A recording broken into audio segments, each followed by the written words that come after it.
The consensus narrative is a calculated diversion. Media fixates on kinetic displays, the Russian offensive posture, as documented by the Institute for the Study of War, the potential for U.S. intervention against Iran, the warnings from Admiral Brad Cooper that escalation in Syria could set the region on fire. This is strategic misdirection. The adversary's objective is not to defeat a carrier group with a missile. It is to make the carrier group irrelevant.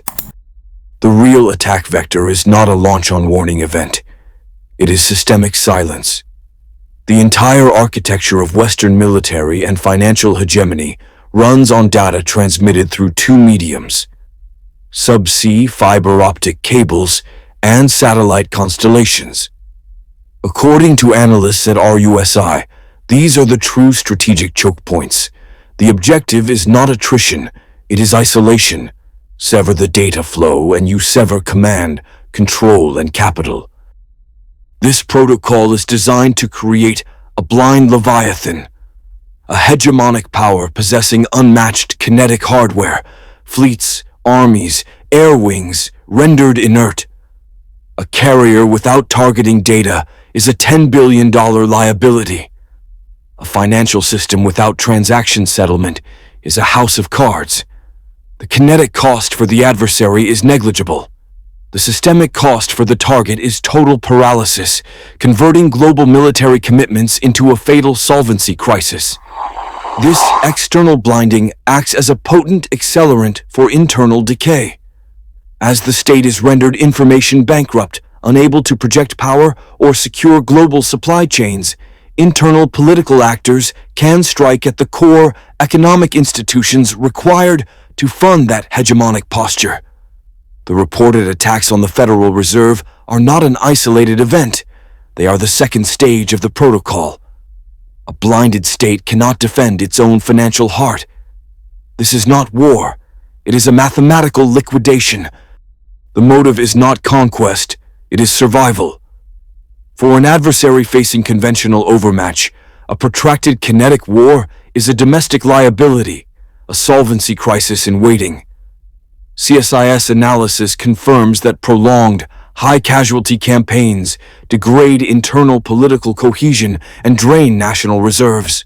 When victory through symmetric force is mathematically impossible, the entire strategic calculus must pivot. This weakness is the accelerant.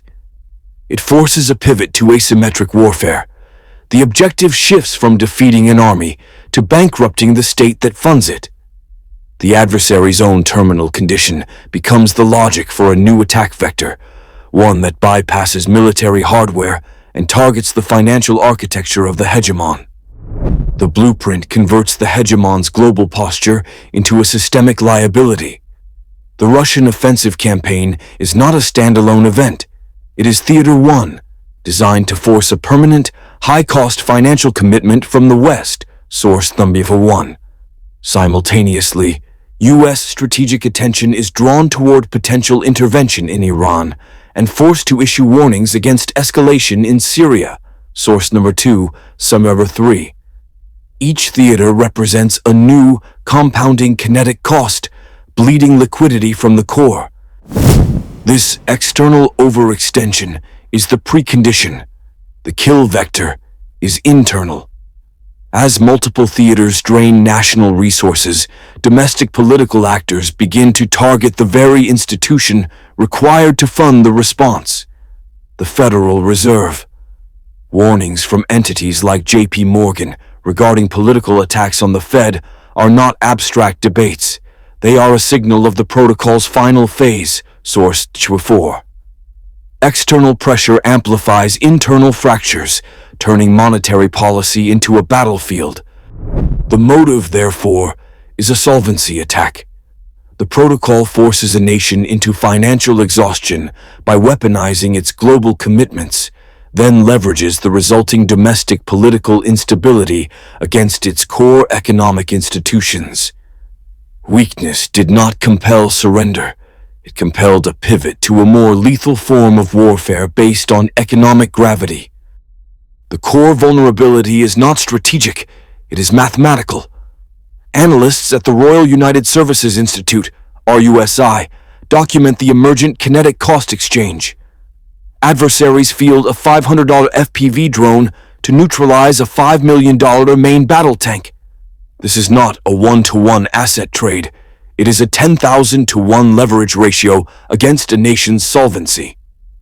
This phenomenon is termed the democratization of violence, the collapse of the barrier to entry for projecting lethal state-level force.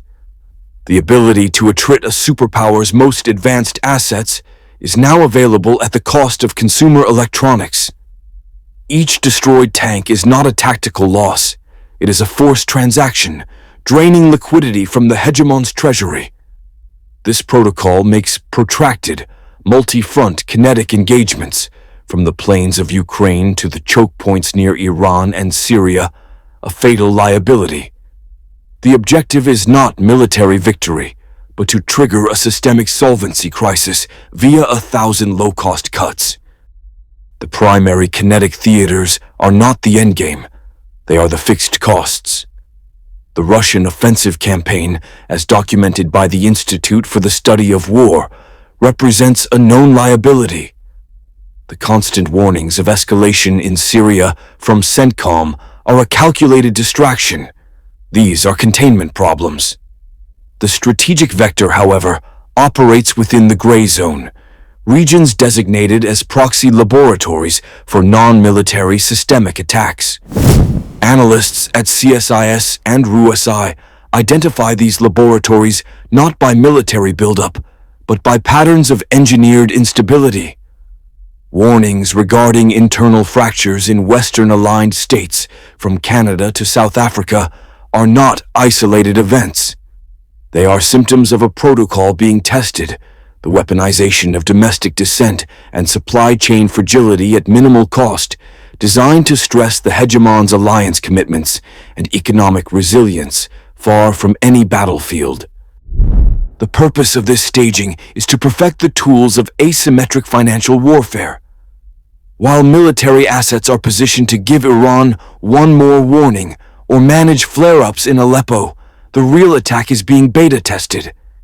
It is a blueprint to convert a nation's global posture into a terminal solvency crisis.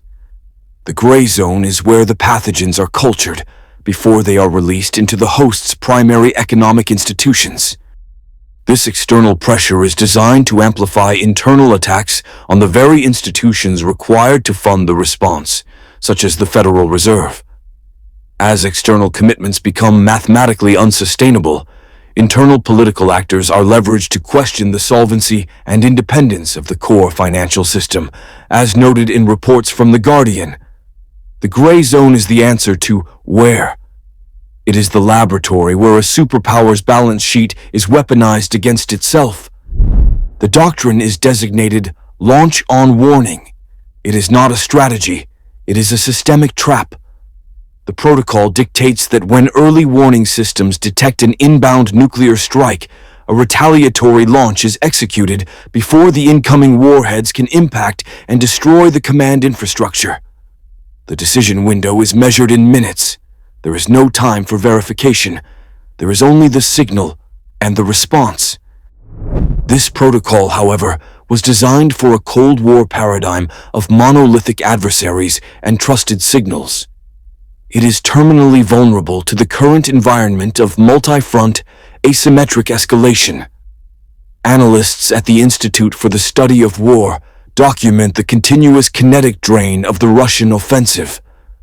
Concurrently, U.S. Central Command is forced to issue warnings against escalation in Syria, as noted by Admiral Brad Cooper, while other reports flag potential intervention in Iran. Each front is a low-cost kinetic theater for the adversary, but a high-cost distraction for the hegemon. This calculated overextension creates the condition for the true attack. It is what CSIS analysts term the fog of digital war. An adversary does not need to launch a physical missile. They only need to execute a targeted cyber attack that blinds the radar and satellite networks, creating a ghost signal of an inbound strike. The commander, already under maximum stress from managing multiple global crises, is now blind. The commander is now forced into a zero-sum calculation based on doctrine. To not launch is to risk absolute annihilation if the signal is real. To launch is to initiate global thermonuclear war if the signal is false. The fear of a successful decapitation strike forces the decision. This is the ultimate asymmetric leverage, converting a nation's own defense protocol into the trigger for its own demise, an attack vector made viable only when its global commitments have rendered it financially and strategically brittle. The kinetic theaters are a financial attrition mechanism. According to the Institute for the Study of War, the Russian offensive is designed to maximize cost, not territory. Source number 1. In Syria, U.S. command warns of a regional fire, forcing a permanent and expensive overwatch posture. Source number 3. Concurrently, strategic ambiguity over intervention in Iran creates another vector of potential overextension. Source number 2. This is a multi-front financial bleed. The protocol converts global military commitments into systemic liabilities, engineered to exhaust the treasury. The terminal vector is internal. As a J.P. Morgan chief warns, political attacks targeting the Federal Reserve, source number 4, degrade the core institution required to finance this hegemonic posture. The objective is an induced solvency crisis. An adversary must test the system's fragility before a primary strike.